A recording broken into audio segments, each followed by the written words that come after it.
Hello, this is Mitesh and welcome to the course. आज हम देखेंगे कंपैरिजन इंस्ट्रक्शन कैसे यूज़ करना है उसको लेटर डायग्राम में एंड कैसे उससे हम प्रोग्राम हमारा जो है वो डेवलप कर सकते हैं। तो कंपेयर इंस्ट्रक्शन आपको कहाँ पे मिलेंगे? तो ये जो इंस्ट्रक्शन पैलेट है, इंस्ट्रक्शन पैलेट के अंदर आप यूज़र ब्लॉक देख सकते हैं। वैसे हमने टाइमर काउंटर ब्लॉक देखा और उसके आगे होगा कंपैरिजन ब्लॉक। कंपेयर ब्लॉक के अंदर डिफरेंट तरीके के कंपैरिजन इंस्ट्रक्शन। अब कंपैरिजन कब हम यूज़ करेंगे? जब आपको प्रोग्राम के अंदर ऐसा कोई भी वैल्यू है जिसको कंपेयर करना है कोई और वैल्यू के साथ, मीन्स आपको वैल्यू कंपैरिजन करनी है, उस टाइम पे हम यूज़ करेंगे कंपेयर इंस्ट्रक्शन को। अब कंपेयर इंस्ट्रक्शन के अंदर कौन कौन से अवेलेबल है वो मैं आपको बता देता हूँ। तो हमारे पास अवेलेबल है equal to, not equal to, less than, greater than, less than और इक्वल टू, ग्रेटर देन और equal to and limit test instruction available है। तो सभी इंस्ट्रक्शन का यूज़ कैसे करना है वो मैं आपको बताऊंगा। देन हम जो है उसका प्रैक्टिकली कैसे हम यूज़ कर सकते हैं, जैसा अभी तक हमने लेटर डायग्राम देखा है या फिर लर्न किया, उसके साथ कैसे अप्लाई कर सकते हैं कंपेयर इंस्ट्रक्शन। तो पहले मैं आपको एक इक्वल टू इंस्ट्रक्शन जो है वो ऐड करके रन करके दिखाता हूँ। देन हम उसका आगे बाकी सारे जो इंस्ट्रक्शन है वो आपको रन करके बताता हूँ।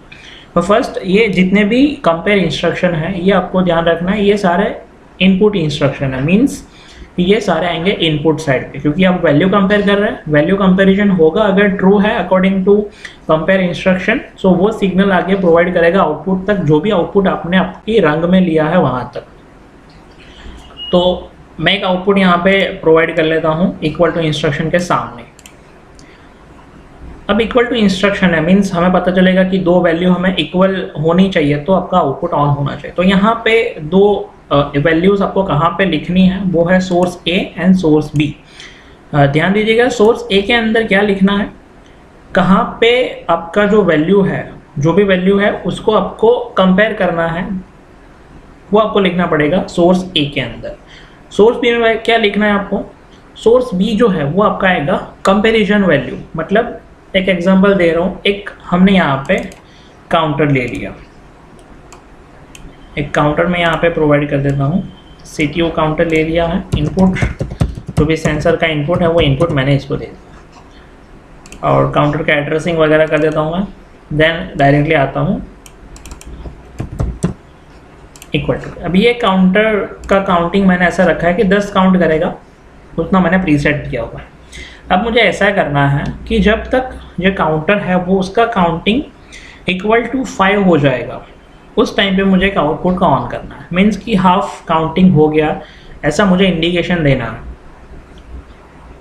तो ये जो है वो हम नॉर्मली आप जितना प्रोग्रामिंग अभी तक सीखे हैं उससे भी कर सकते हैं, बट अब हमें पता है comparison instruction. So compare instruction से बहुत इजी हो जाएगा। क्या करना है आपको, जब तक काउंटिंग 5 है तब तक आपको आउटपुट ऑन चाहिए, एग्जैक्ट 5 वैल्यू पे ऑन चाहिए और कोई वैल्यू पे नहीं चाहिए। तो हम क्या करेंगे, इक्वल टू इंस्ट्रक्शन लेंगे, सोर्स ए किसका कंपैरिजन करना है आपको, आपको कंपैरिजन करना है काउंटर का कंपैरिजन करना है। तो काउंटर का कंपैरिजन करना है तो काउंटर जब हम रनिंग कंडीशन में, मतलब पीएलसी जब इसको एग्जीक्यूट कर रहा है तो काउंट कर रहा है एक्यूमुलेटर, जो भी इनपुट पल्सेस आ रहा है वो काउंट करेगा एक्यूमुलेटर।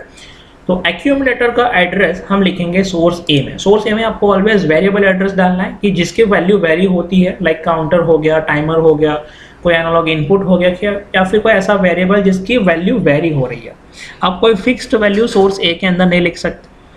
तो काउंटर का एक्यूमुलेटर एड्रेस कहाँ से लेना है, तो डेटा फाइल ओपन करना है काउंटर का आपको, और यहाँ पे आपको ACC मिलेगा। देखिए ये जो सारी कंट्रोल बिट्स है उसके सामने ACC है, तो इसको कॉपी कीजिए एक्यूमुलेटर एड्रेस को और यहाँ सोर्स ए में जाके इसको कर देना है पेस्ट।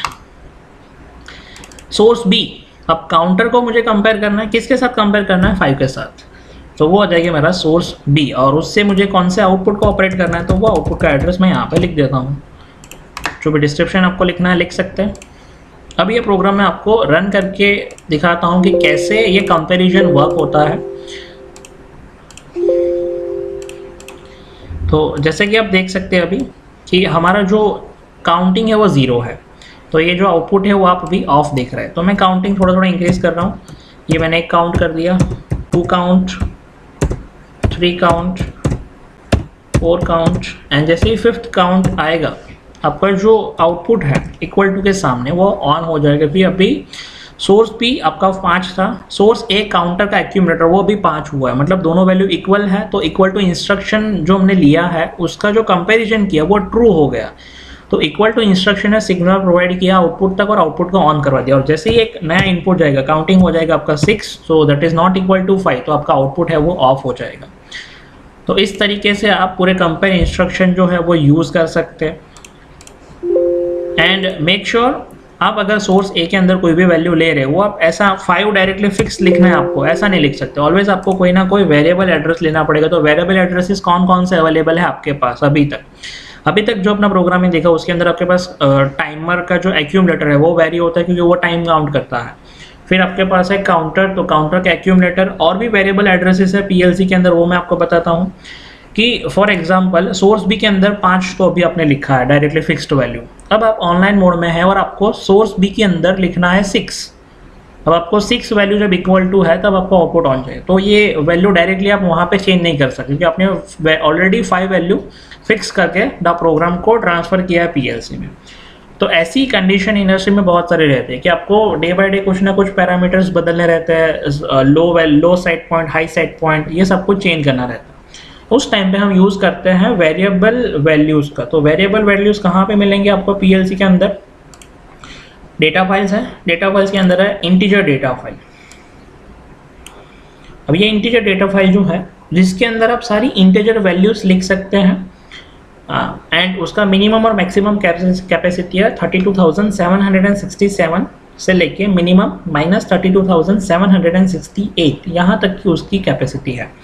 अब इंटीजर आपको कितने चाहिए वो आप यहाँ पे प्रॉपर्टीज़ में जाके ऐड कर सकते हैं। फॉर एग्जांपल मुझे चाहिए 5 इंटीजर्स, मतलब 5 अलग अलग वेरिएबल्स, तो मैंने यहाँ पे ऐड कर दिए। प्रॉपर्टीज़ में जाके आप एलिमेंट्स के अंदर जितने चाहिए आप उतने लिख सकते हैं, और जो भी एक एड्रेस आपको लेना है वेरिएबल एड्रेस वो आपको सोर्स बी के अंदर ले लेना है, और उसकी जो बाय डिफ़ॉल्ट वैल्यू आपको लिखनी है वो आप यहाँ पे लिख सकते हैं। जैसे अभी मैंने उसकी बाय डिफ़ॉल्ट वैल्यू डाली है 4। अब इंटीजर एड्रेस है तो इसके अंदर आप कोई भी पॉइंट वाली वैल्यूज़ नहीं लिख सकते। अगर आपके पास पॉइंट वाली वैल्यूज़ है तो उसके अंदर आपको यूज़ करना पड़ेगा float address. So for fraction numbers मतलब 0.5, 0.6 ऐसी वैल्यूज़ के लिए फ्लोट एड्रेस है एज अ वेरिएबल एड्रेस। तो उसके अंदर आप पॉइंट वाली वैल्यूज़ जब आपको वेरी करनी है, जब पीएलसी रन टाइम में है, तब आप इजीली उसके साथ वेरी कर सकते हैं। अब मैं आपको ये इंटीजर वाला वेरी करके दिखाता हूँ तो आपको आइडिया आ जाएगा कि कैसे ये N7:0 एड्रेस जो हमने लिया है वो वेरी हो सकता है। तो अभी जो प्रोसेस होगा वो 4 वैल्यू जब इक्वल होगी तब होगा। तो मैं 4 वैल्यू पहले 4 इनपुट पल्सेस दे देता हूँ। तो जैसे ही 4th इनपुट गया जो है वो रन हो गया। अब मुझे ये 4 पे ना रख के इसको चेंज करना है मुझे 6 पे या फिर 7 पे करते हैं। तो ये मैंने सेट पॉइंट जो सोर्स भी वो चेंज कर दिया 7। तो अब क्या होगा, जैसे ही काउंटर है वो 7 पे जाएगा उसका काउंटिंग, तब ये आउटपुट ऑन होगा।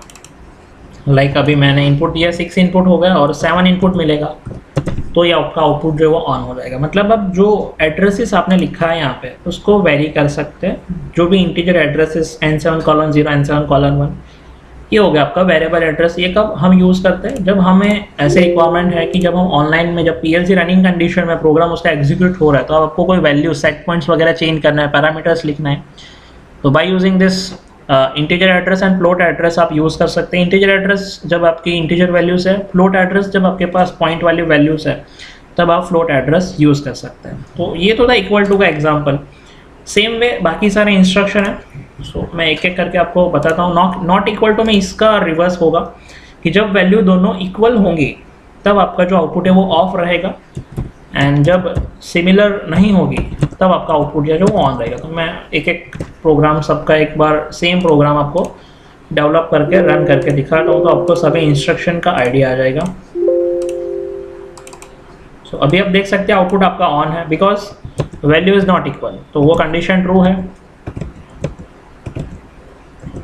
और जैसे ही 5 होगी तो दोनों इक्वल हो गई, तो हमने नॉट इक्वल टू लिया है, तो ये तो कंडीशन रॉन्ग हुआ नॉट इक्वल टू का। और जैसे ही 6 वैल्यू होगा आपका आउटपुट हो जाएगा ऑन। मतलब जब वैल्यू आपकी दोनों जो है सोर्स ए सोर्स बी वो इक्वल टू नहीं है तब आपका आउटपुट ऑन रहेगा, अदरवाइज ऑफ हो जाएगा। देन मैं आपको लेस देन और ग्रेटर देन दोनों 1 by 1 दिखा दे रहा हूँ। सभी के अंदर आपको मिलेगा source A and source B. Source से सोर्स भी मैं सभी इंस्ट्रक्शन में सेम रख रहा हूँ, तो आपको कंपैरिजन के अंदर प्रॉपर आइडिया आ जाएगा। तो भी आप देख सकते हैं हमने यूज किया है लेस देन इंस्ट्रक्शन, तो सोर्स ए लेस देन सोर्स बी, मतलब काउंटर की जो वैल्यू है वो भी लेस देन 5 है, सो that is condition is true. तो अभी जो आउटपुट है वो आपका ऑन है। तो मैं थोड़ा थोड़ा यहाँ पे इंक्रीज कर रहा हूँ काउंटिंग, तो जैसे ही काउंटिंग हो जाएगा 5, वैसे ही आपका जो आउटपुट है वो ऑफ हो जाएगा, और 5 से अप जो भी वैल्यू है वहाँ पे आपका आउटपुट जो है वो ऑफ रहेगा। तो इस तरीके से ये लेस देन इंस्ट्रक्शन वर्क होता है। अब हम लेते हैं greater than instruction, GRT। Addressing में सेम रख रहा हूँ दोनों के अंदर, सभी इंस्ट्रक्शन के अंदर सोर्स ए सोर्स बी की वैल्यू सेम लिखता हूँ।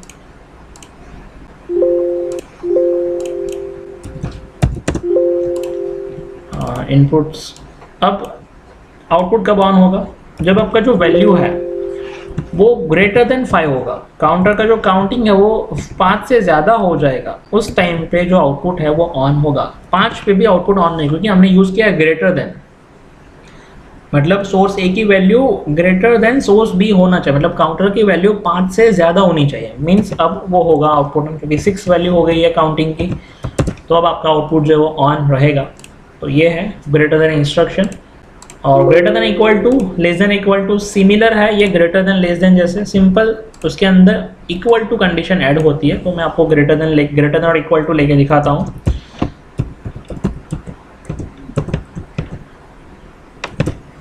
तो यहाँ पे मैंने सोर्स से सोर्स भी वैल्यू सेम रखे हैं।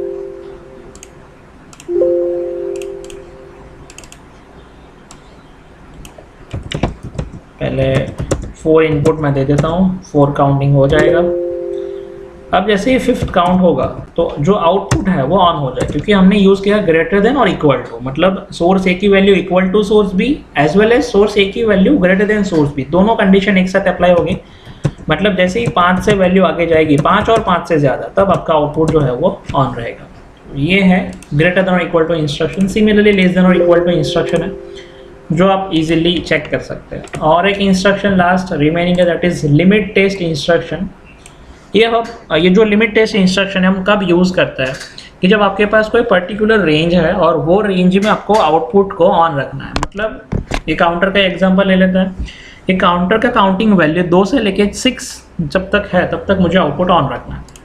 तो उसके लिए हम यूज़ कर सकते हैं लिमिट इंस्ट्रक्शन, और इसके अंदर लो लिमिट जो हो गया आपका रेंज का मिनिमम वैल्यू मतलब 2,